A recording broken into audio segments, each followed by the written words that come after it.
Nagy tisztelettel köszöntünk mindenkit, polgármester urat, kórházigazgatónőt és mindannyiukat, akiknek közük volt a kórházhoz, illetve érdeklődőket a 30.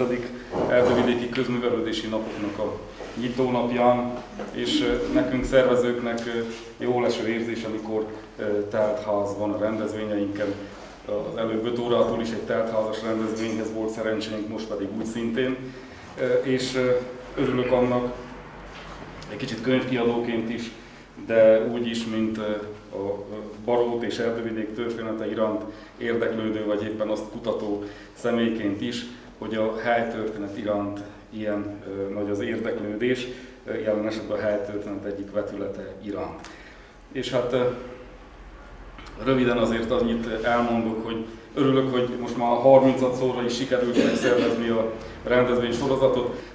Tiszta véletlenül, de éppen pont 30 programot sikerült szervezni Erdővidék 19 településén, és hangsúlyosan figyelünk mindig arra is, hogy Barót mellett a legtöbb rendezvényben azért az Olton, Uli falvainkban is legyen rendezvény Apácán, Ürmösön, és hát legelőször idén, ami hát hol Erdővidéknek tartjuk, hol nem, tehát igazából történelmileg nem feltétlenül Erdővidék, hogy Alsó-Rákoson is van rendezvényünk. És hát felvezetőként ennyit gondoltam elmondani, és szeretettel köszöntöm Hoffman Editet, kolléganőmet. Köszönöm szépen, tehát meghallgattak így bevezetőképpen, és igazából az első kérdésem az, hogy mikortól, mert tudom, hogy édesanyád is a kórháznál dolgozott, de gondolom, hogy nem feltétlenül ennek okán született meg az a gondolat, hogy a kórház történetével foglalkozzál. Hát én bele is kapaszkodom ebbe a gondolatba, egyébként én is szeretettel köszöntöm mindenkit, csak mindenkit ismerek, és úgy érzem, mintha egy buliba lennék, és itt most fogunk beszélgetni valahogy az az érzésem, de az az igazság, hogy így, hogy történet, ez természetesen sose jutott szembe, vagy hogy én foglalkoznék ilyesmivel, de 2007-ben az Államszéki Magyar Világ találkozója alkalmával, mielőtt Gáspár bácsinak az emléktábláját lelepleztük volna, megjelent Tomsa Babi néni egy másik nénivel, akiről kiderült, hogy Mórik Lajosnak a dédunokája, és hozott egy fénymásolatot a kórház történetről. Hát de rendezvény előtt, emléktábla, leleplezés előtt ugye a kezembe adta, átszaladtam, kicsit így belerevegtem, hogy van ilyen, mert addig nem hallottam róla, de hát le kellett tennem, mert zajlott a rendezvény.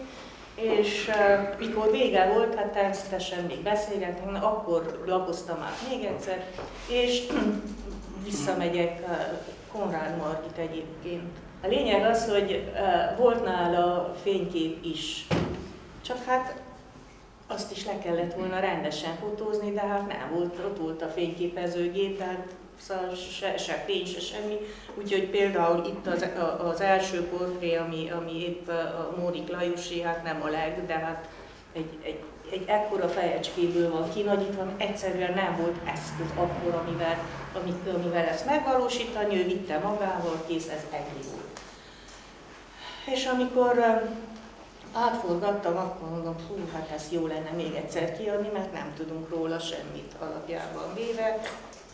Illetve hát állítólag Baróton még voltak elfekvőben példányok, de valaki valakinek kölcsön adta, és az a valaki aztán ki tudja, mit csinált vele, tehát így szépen elpárologtak a kötetek, úgyhogy szerintem most már csak az az egy eredeti van, ami a múzeumhoz került, amit Bogdán Pista bácsi lánya Ági juttatott el, neki megvolt, mert hogy a dédnagyapja, ugye ő is részt vett ebben a kórház alapításban, és nem is adták ki nagy számban. Nekem az az érzésem, hogy nagy részt azok kaptak belőle, akik ugye egyáltalán az egylet létrehozásában részt vettek, illetve hát a gyűjtésekben, hát akik a kórház alapításának a munkájában részt vettek, úgyhogy olyan sok nem is lehetett. Illetve hát van, ugye nálatok is van, igen, Székely Nemzeti Múzeumban. Na de Barótra még csak most került 100 annyi év után egyetlen egy példány.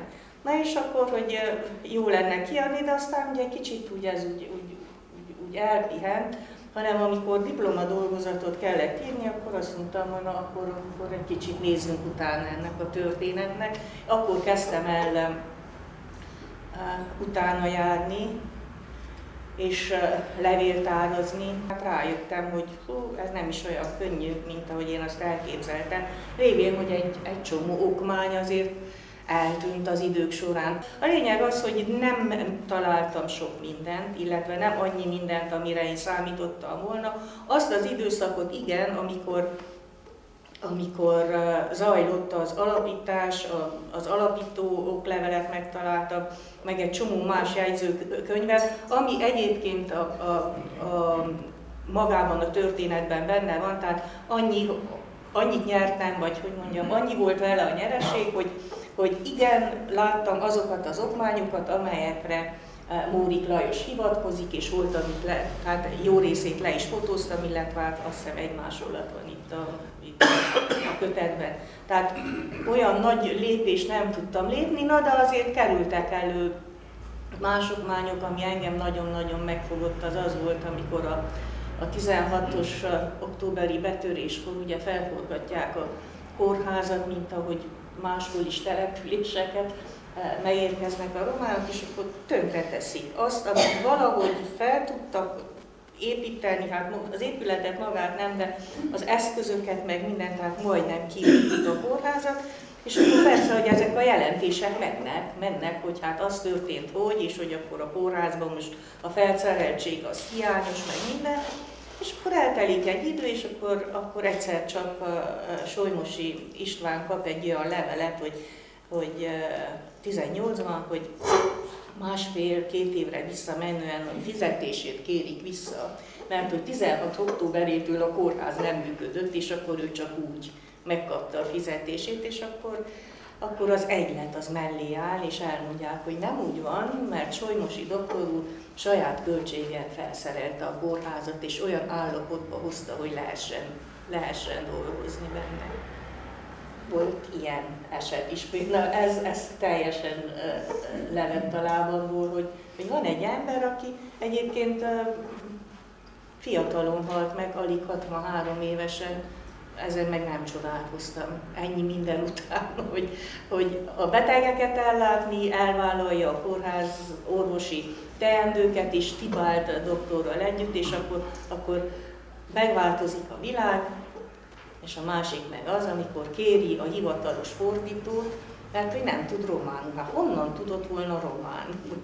És az összes jelentés, meg mindent románul kéne megírni, és kéri a hivatalos fordítót, nincs, oldja meg, tanuljon meg, kész. Szóval olyan időszakok voltak tényleg az életükben, hogy én azt kell mondjam, hogy mi nem tudunk semmit.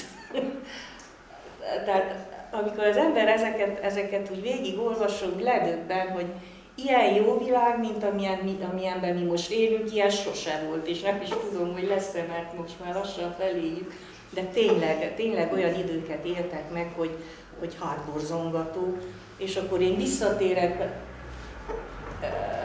hogy miért a nemes és önképző munkára, hogy az ember ilyenkor érzi, hogy otthon van.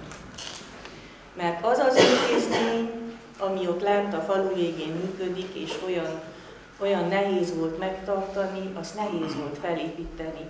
De azok építették, akikhez nekem közöm van. És ez olyan jó érzés. Tehát az a jó benne, hogy egy ilyen intézmény történet kapcsán azt hiszem, vagy legalábbis úgy gondolom, az ember megerősödik az otthonlét érzésében. És én úgy gondolom, hogy ha tudjuk, hogy ha bevettük a kanyart a sarkon és kivel fogunk szembe menni, akkor az már egy biztonságérzet, azért érdemes felkelni reggel. van egy ilyen érzése. Ami azt jelenti, hogy én úgy gondolom, hogy ezeket a történeteket minél előbb meg kéne írni, még ha csak ilyen dióhéjban is, mint én, és a fiataljainkat bevonni ahhoz, hogy érezzék, hogy ez, ahol most ők élnek, ez az övék. Nem véletlenül az övék, az ő felmenőik ide születtek, és nekik közük van ehhez a földhöz, és ehhez van közük. És ezt kell életképessé tenni, ezt a helyet, ahol most vagyunk.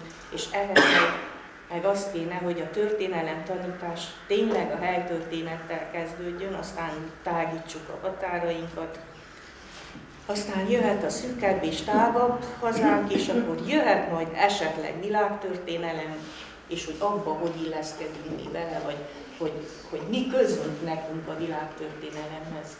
Mert amíg ezeket nem ismerjük, addig átjáróház lesz az a település, ahol élünk.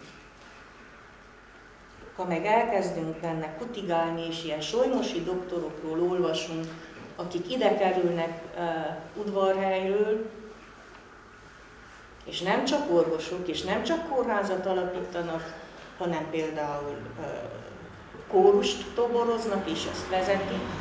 Tehát arra is összpontosítanak, hogy akikkel együtt élnek, azoknak adjanak, és jöttek valahonnan, és adnak, és folyamatosan adnak. Nem tudom, hogy a barókiak neki mit adtak, de ő folyamatosan adott. Tehát meg is jegyzem a könyvben is, hogy érdekes módon akkor, amikor tényleg nagyon nehéz időszakot élt meg az emberiség, akkor voltak olyanok, akik erdővidékben jövőt láttak. És félretettek mindent, nagyvárosi emberek voltak, tehát ezek az orvosok nagy rész. Debicki Mihály Debicki, hogy jött a Isten háta mögülről tényleg. Hát, tehát azt gondolnád, hogy nem mozgott senki, és lám. Ide jöttek, és praxist nyitottak, és itt dolgoztak, és itt haltak meg, és innen temették el őket, és Barótot, erdővidéket otthonuknak érezték. Mert például Tibált, Bogdán tulajdonképpen Pista bácsinak a nagyapja volt ez a Tibált doktor, ő olasz telekről járt be. És azért járt be, hogy a kórházat el tudják indítani. Tehát megépítették, és ők felvállalták Solymosival ketten, hogy fogják működtetni a kórházat, hogy erdővidéknek legyen egy olyan intézménye, ahova be tudnak vonulni a népek, igen, egy pillanat, amihez egyébként bizalmatlanok voltak az emberek. Mert szégyen volt kórházba vinni a beteget. Pedig a kórház az pont azért volt kitalálva, hogy mentesítsék ugye az otthoni ápolástól a hozzátartozókat, és szégyen volt kórházba a beteget. Szóval döbbenetes felfogással kellett megküzdjenek orvosként. Kérdeznek, vagy mondjad. Az, amit mondani szeretnék, és abból aztán szárba szökhet egy kérdés, hogy így sokan én is Barótról, erdővidékről, és úgy alakult már ezelőtt 800 esztendővel, vagy még több, amikor a székelyek ide megtelepedtek, hogy közigazgatásilag 3 részre oszlott erdővidék. Volt a telepi székelyek által lakott Bardoc fiúszék, és volt a sepsi székely, vagy sepesi székelyek által lakott Miklósvár szék. És volt akkor, hogy hadd legyen a tortán, és hogy nehogy aztán még ne legyen egy harmadik, ez Felső-Fehér vármegyének is volt egy foltja, ami Felsőrákos, Ürmös, Ágostonfalva, ezek tartoztak oda. És a 19. század utolsó évtizedeiben elindult egy olyan mozgalom, hogy ahhoz, hogy erdővidék, amelyik, hát ugye Miklósvár-szék az azért szakadt le Sepsiszékről, mert hogy ott volt a hegy, és akkor ügyintézni a rablók, meg a medvék, meg mik között át kellett menni Szentgyörgyre, és Mátyás király idején intézték el, hogy akkor Miklósvár-szék az legyen külön. És azért hívják a mi megyénket 3 széknek, mert 4 székből áll, ugye Sepsi, Kézdi, Orkai és Miklósvár, de amikor elnevezték 3 széknek, akkor még csak 3-ból állt.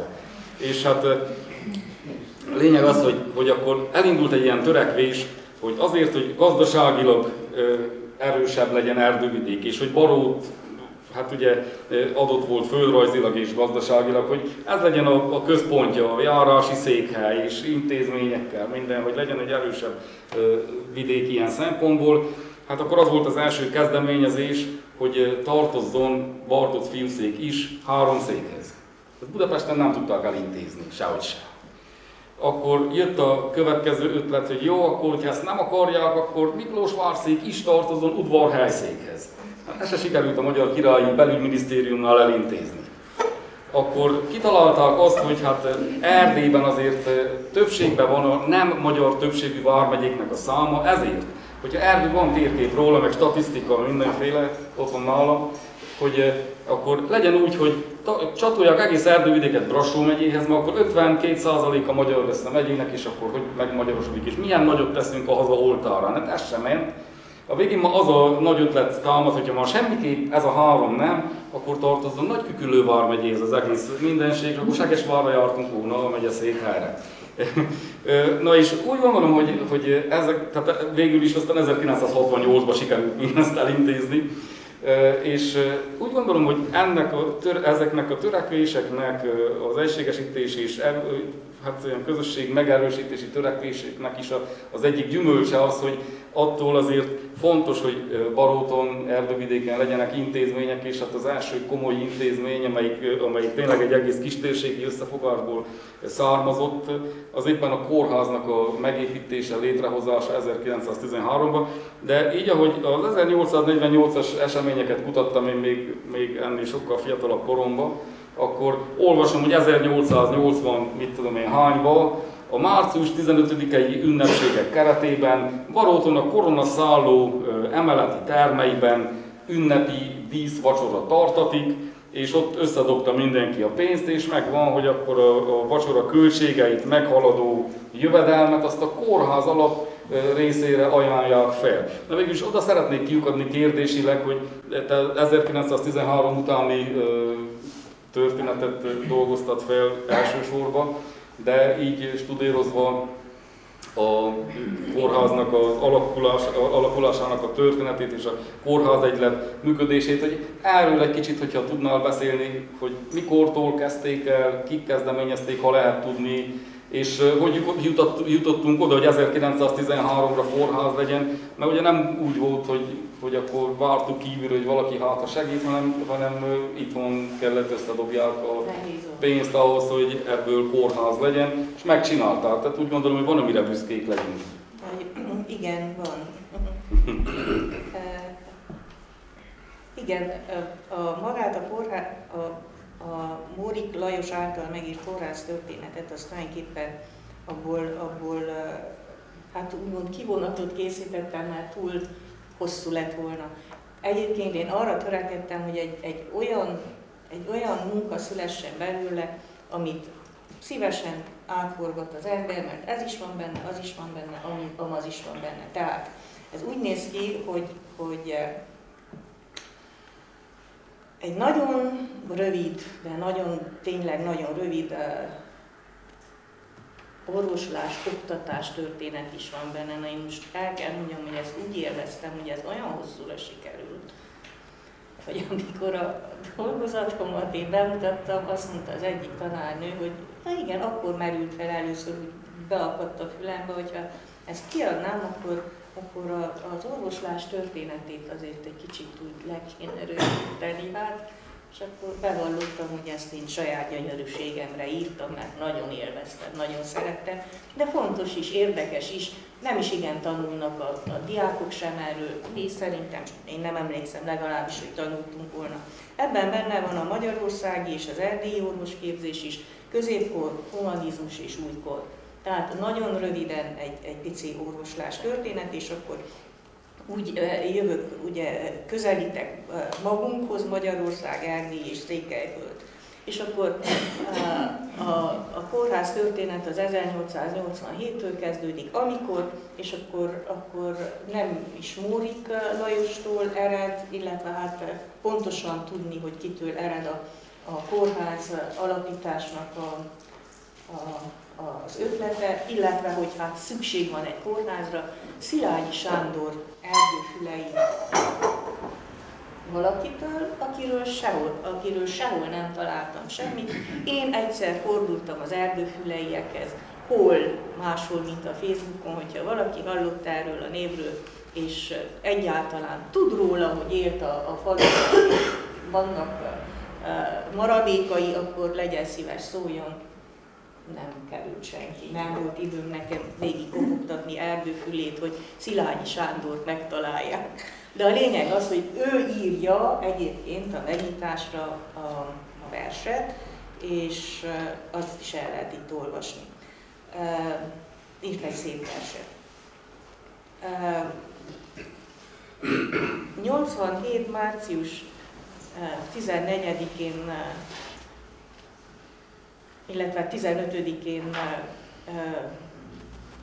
hangzik el először is, és ugye hivatalosan, hogy kórházra van szükség, és akkor ehhez megbízzák az egészségügyi bizottságot, és akkor ettől a perctől, hát egészen 1916-ig mindig március 15-én tartották a közgyűléseket. Ezért javasoltam ezelőtt 2 vagy 3 évvel, hogy jó lenne, hogyha a kórház ezt úgy maga ünnepének is tekinteni, nem csak 48 kapcsán, hanem tényleg az összes közgyűlést március 15-én tartották, és fontosnak tartották akkor, tehát ez nem tűnt halasztás. Minden közgyűlést március 15-én megtartottak, még akkor is, ha alig volt résztvevő. Mert hogy a kezdeti lelkesedés, mint egyébként minden ügyben, a kezdeti lelkesedés természetesen lankad valamennyit, mert hát az emberek kicserélődnek, elhalnak, akik elindították, azok is időközben ugye hát kikiesnek, mert elfáradnak, szóval egy emberi dolgok miatt, és akkor egyébként tényleg Mórik Lajos akart átadni a titkári tisztséget, és nem fogadták el tőle, úgyhogy muszáj volt visszaállnia, hát egész végig ő volt a titkár, és akkor röviden a kórházbizottság munkájáról, illetve a kórház egylet megalapításáról írok, és aztán 1892-re jönnek rá, hogy nem elég a gyűjtés. Tehát hiába gyűjtenek, nem elég, nem tudják a pénzeket kezelni, hivatalos formát kell neki valahogy adni, és akkor hivatalosítják, úgyhogy alapszabályt, ahogy egy egyletnek működnie kell, egy alapszabályt állítanak össze, és azzal válik úgymond ügykezelővé is, hivatalosan is az egylet. Elég nehéz volt, mert nem igen volt nyitás kifele. Tehát jó, hogy ők itt szegények mindent tettek azért, hogy meglegyen az összeg rá, valahogy ki kellett lépni, ehhez is kellett az egylet, de ami a legfontosabb az, hogy az elnökük Hajós Béla, egy másik orvos, akinek a neve még el sem hangzott eddig, Hajós Béla felhívják Budapestre, mert hogy magasabb státusba kerül, és akkor ő az, aki kilépve ebből az árcságból, és a budapesti, gondolom a budapesti mozgást, illetve meg a kapcsolatai rájön, hogy itt valamit mozdítani kell. Kezdtek és akkor igen, valahogy így. De tényleg, szóval azért milyen fontos, hogy voltak, akik kimentek, és akkor, mint ahogy most is azért sokat tanul az ember, ha kimozdul otthonról, na és akkor ő az, aki igaz, hogy távolról, de továbbra is egyengeti a kórház dolgát, és hihetetlen segítséget tud nyújtani, még olyan messziről is, persze aztán egy idő után ő is fel kell hagyja, mert túl nagy a távolság, és a személyes kapcsolat hiánya azért időnként mutatkozik. Tehát itthon mind dolgozhatnak az emberek, ha az, akire számítanak, aki összefogta őket, az nincs itt. Tehát egy idő után csak el kell engedjék őt is. És akkor a legfontosabb az az, hogy épület kell, de milyen? Mekkora? Hol? És akkor ez telik még nagyon sok időben, amíg elkészülhetnek azok a tervek, amelyek valamilyen szinten megfelelnének.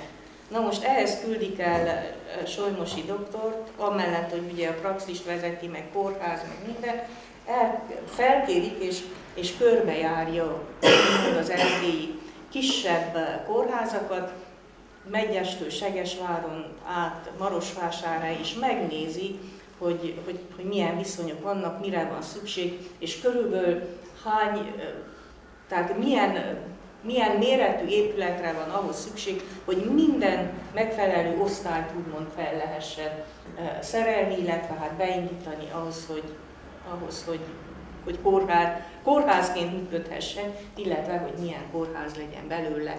Ez volt a másik nagy kérdés, és akkor természetesen nem lesz alapítványi, mert azt még nehezebb megkötni, így kerül sor arra, hogy közkórháznak nevezzék ki, mert akkor így lehet az állami támogatásra is számítani, mert különben nem működhetett volna egy csomó minden miatt. A hely. Hát az nagyon érdekes volt egyébként, amikor először olvastam, hogy azért választották ezt a helyet, ahol van, többek között az indoklások között azt szerette, hogy a lejtése megfelelő ahhoz, hogy a szennyvíz a Balogh patakához elérjen. Ezen jól mosolyogtam, nagyon jó esett. Hát igen, mert akkor még ugye nem beszéltünk kanalizálásról, hát az volt, hogy olyan helyet kell keresni természetesen, ahol ugye szabad esésben eltávolíthatják ugye a felhasznált vizet, amihez egyébként út is kellett, és az nagyon nehéz volt, hogy egy olyan helyet találnak, hogy megfelelő mennyiségű és minőségű víz álljon rendelkezésre. Itt jön még, igen, például ezeket a munkálatokat Hoffmann Géza bánya igazgató végzi el, teljesen ingyen például.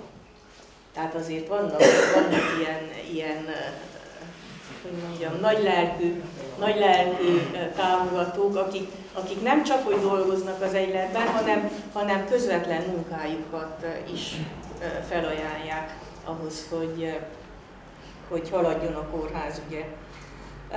Az átadás az nagyon hosszas lesz, és akkor itt akad el tulajdonképpen 13-ra tényleg felépül az épület, hát megépül, úgymond pirosban, megvan, de még nem működőképes. És így húzódik egészen 1915-ig, pont azért nem csak a felszereltségért, hanem pont olyan nehéz volt, mint ma, hogyha újat akartak építeni, akkor engedélyeztetni kellett egy csomó mindent. Azt gondoljuk, hogy csak ma van így, hát nem, akkor is így volt. Akkor is így volt, hogy jött a nem tudom milyen felügyelő, ezt a papírokat, és akkor fogta a cellulája, ezt is, azt is, és akkor kezdték előről a történetet. Hát nagyon elhúzódott, annyira elhúzódott, hogy felszólítást is kapott az Alispán, hogy most már valamit mozdítsanak, mert ebből most már tényleg elég volt. Jó, hogy közben aztán felszerelés is érkezik, és az orvosok tényleg valamilyen szinten tudnak benne működni, de a kórház nincs átadva. Hát nem lehet átadni, mert nincs meg minden, ami szükséges hozzá. A kerítéstől elkezdve tényleg olyan apróságokba kötnek bele, hogy az ember egy idő után azt mondja, hogy na készenből elég volt, csomagoljanak, menjenek, de ennek legyen vége. Csak így olvasva is, nem hogy azt végigcsinálni. Hihetetlen nehéz volt már, és maga már a helynek a kiválasztása, és már ez, hogy én ezt most itt elszórakoztam, hogy olyan legyen, hogy hát a szabad esés, meg minden, de sok minden egyébnek meg kellett feleljen. Például annak ugye, hogy délre nézzen, na hát ez itt épp jó volt, mert tényleg délre néz az egész, tehát úgy építették fel, hogy a kortermek ugye természetes, megfelelő természetes világításnak, szóval rengeteg kicsi, ahogy szoktam mondani, szírszart probléma volt, ami miatt nem tudott haladni ez az ügy, és én Mórik Lajost én tényleg nem tudom, mert ki lehetett ez az ember, jó lenne őt felkutatni igazán, és megkeresni, hogy még mi mindent csinált életében, de ez, amit végigcsinált, ez az ember, ez minden elképzelést meghalad. Hogy annyi éven keresztül képes volt egy olyan ügyet támogatni és abban dolgozni, aminek nem lehetett látni a végét, mert elfogyott a pénz. Hát volt, az egyletnek volt valamennyi pénze, azt át is adta, de és akkor most hogyan tovább, mert az állam, ahogy ma sem, akkor sem akart igazán gondoskodni. És akkor voltak olyan pillanatok, hogy akkor kész, akkor most nincs tovább. És azon is át tudtak lépni, és azt is félretették, és addig mentek, amíg meg tudták valósítani. Hát sok apróság van, én most itt sorolhatnám, de hát akkor felolvasom a könyvet, és megyünk haza. Visszatérve arra, hogy azt szerettem volna, hogy olvasmányos legyen, és tényleg ne adatok, meg ilyen hivatalos szövegek hangozzanak el benne, illetve, hogy a mához is közel hozzuk a történetet. Én az az igazság, hogy kértem meg a kórháznál ma is dolgozó, vagy éppen már nyugdíjba vonult személyeket, hogy az emlékeiket írják le. Mert szerettem volna, hogy közel kerüljön hozzák, és a közelmúlt története az olyan közel van, hogy arról még nem igazán lett volna, amit írjak, illetve hát nem történt semmi olyan nagy dolog, mint az alapítás például. De idézőjelesen azon kívül, hogy meg kellett tartani, na azt majd valaki megírja ennek a kötetnek a folytatásaként, hogy az hogy sikerült, mert annak is rengeteg ágaboga lesz, gondolom, és sok érdekes dolog fog kiderülni. De én megkértem embereket, egyrészt kérdéseket fogalmaztam meg, és azokra válaszoltak, illetve hát volt 3 olyan emberem, most már elnézést tőlük, hogy így nevezem, hogy 3 olyan emberem, de vannak 3-an, akik nem hogy a kérdésekre válaszoltak, hanem magukévá tették az egész történetet olyan szinten, hogy elképzelem, hogy ültek otthon az asztal mellett, és egyszerűen nem tudtak megállni. Csak úgy jöttek a gondolatok, és írtak. Így vannak nagyon részletes leírások is, és köszönöm most is, itt is megköszönöm nekik. Annyira részletes, és akkor itt most nem látom Katona Emike nénit, de rá kell csodálkozzak, hogy olyan részletes leírás adott, hogy el sem tudom képzelni, hogy ezt hogy lehetett ennyi mindent megjegyezni. A napi munkán túl, a családon, úgy egyáltalán emlékszik azokra, akiket itt talált, amikor ő ide érkezett 66-ba például. Mindenkire emlékszik, minden nevet tudott, hát mondom, ilyen nincs. Mindenkit tudott, akit itt talált. És részletesen leírta, hogy mi volt a feladata, mit kellett csinálnia. Szóval azt az ő anyagát úgy külön füzetbe ki lehetne adni. Annak is, hogy képet alkossunk arról, hogy egy osztályvezető asszisztensnek mi a feladata. Most nézek nem lennék, nincs az a pénz, amiért a helyünkben lennék tényleg, most miután én is szembesültem, mert ott vagyunk és látjuk, aki kórházba kerül, hogy zajlik az élet, de hogy ezek amögött, amit mi látunk, hogy mi van, hát szóval attól megállt az eszem. De a lényeg az, hogy tényleg Emike néni olyan pontos leírást tudott készíteni, hogy állja a helyét. Tehát mindent meg tudunk az akkori tenni, még az utána következő időszakról is. Illetve hát azt hiszem, hogy ő volt a legidősebb, aki most így eszembe jut, és ő is nagyon szépen tudott emlékezni, és az időszakot megelevenítette, ennél jobban nem is kell. Édesanyád. Igen. Tehát érdekes módon kiderül, hogy ezek az emberek nem munkába jártak, ezek otthonról hazamentek. És hazulról megint otthon mentek, vagy hogy kell mondani. Érdekes, hogy úgy élték meg ezt a munkát, mintha, szóval hogy mondjam, tényleg, második otthonuk volt a kórház. Szóval nem csodálkozom, vagy nem tudom, hogy a Jóisten mennyit segített ebben a történetben, hogy a sok minden után megmaradhatott a kórház, de ha ezt elolvassuk, amiket ők leírtak, akkor egyetlen módja lehetett az, hogy megmarad. Annyi ember és annyi lelke és szíve van ebben az intézményben, hogy ennek soha nem szabad megszűnnie. Hogy utálunk is, hogy ezt hogy fogják továbbvinni, nem tudjuk. De ennek az intézménynek soha nem szabad megszűnnie. Mert ez a miénk. És a felmenőink, az őseink építették.